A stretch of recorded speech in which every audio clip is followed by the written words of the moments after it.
Portion ട്രാക്കറിൽ പുതിയൊരു updation വന്നിട്ടുണ്ട്. എല്ലാവരും നിർബന്ധമായി പുതിയ വേർഷനിലേക്ക് മാറണം. നിങ്ങൾ ഏത് ഫോണിലാണോ പോർഷൻ ട്രാക്കർ ആപ്ലിക്കേഷൻ ഉപയോഗിക്കുന്നത് ആ ഫോണിലാണ് അപ്ഡേറ്റ് ചെയ്തെടുക്കേണ്ടത്.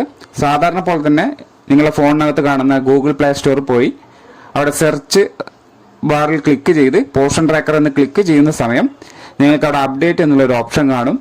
അതിൽ ക്ലിക്ക് ചെയ്തുകൊണ്ടാവണം നമ്മളെ പോർഷൻ ട്രാക്കർ പുതിയ വേർഷനിലേക്ക് അപ്ഡേറ്റ് ചെയ്തെടുക്കാൻ. ഇത്തരത്തിൽ അപ്ഡേഷൻ നടന്നതിന് ശേഷം മാത്രമേ തുടർന്നുള്ള പ്രവർത്തനങ്ങൾ നമ്മൾ എൻട്രി ചെയ്യാൻ പാടുകയുള്ളൂ. പുതുതായി വന്ന മാറ്റം എന്താണ് എന്നുള്ളത് മനസ്സിലാക്കണം. നമ്മൾ പോർഷൻ ട്രാക്കറിനകത്ത് പ്രീ സ്കൂളിൽ ഹാജരാകുന്ന മുഴുവൻ കുട്ടികളുടെയും ഫോട്ടോ ലൈവായി തന്നെ ക്യാപ്ചർ ചെയ്യേണ്ടതായിട്ടുള്ള സംവിധാനം മുൻപേ വന്നിട്ടുള്ളതാണ്, നമുക്കറിയാവുന്നതാണ്. അന്നാൾ വരുന്ന കുട്ടികളുടെ ഫോട്ടോ ആണ് നമ്മൾ അതിലേക്ക് ക്യാപ്ചർ ചെയ്ത് സബ്മിറ്റ് കൊടുക്കേണ്ടത്. അങ്ങനെ സബ്മിറ്റ് കൊടുക്കുന്ന സമയം നമ്മളെ പോർഷൻ ട്രാക്കറിലെ ഒരു AI ഡിറ്റക്ഷൻ ഉപയോഗപ്പെടുത്തി ഈ വരുന്ന മുഴുവൻ കുട്ടികളുടെയും ഹെഡ് കൗണ്ട് ഓട്ടോമാറ്റിക്കായിട്ട് അവിടെ കാണാൻ സാധിക്കും. എന്നാൽ കഴിഞ്ഞ അപ്ഡേഷനുകളിൽ വന്നിട്ടുള്ള ഈ പുതിയ ഫീച്ചറിൽ നമുക്ക് മുഴുവൻ കുട്ടികളെയും തലയെണ്ണൽ കൃത്യമല്ല എന്നുള്ള സാഹചര്യം മനസ്സിലാക്കിക്കൊണ്ട് തന്നെ താൽക്കാലികമായി ഈ ഹെഡ് കൗണ്ടിങ് എന്ന് പറയുന്ന ഈ ഫീച്ചർ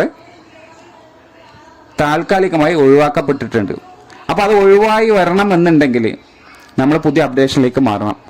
പഴയ അപ്ഡേഷനിൽ തന്നെ നിൽക്കുന്നവരാണെങ്കിൽ ഇത്തരം രീതിയിലായിരിക്കും വീണ്ടും ഹെഡ് കൗണ്ട് പ്രോസസ്സിംഗ് എന്ന് കാണിക്കുക.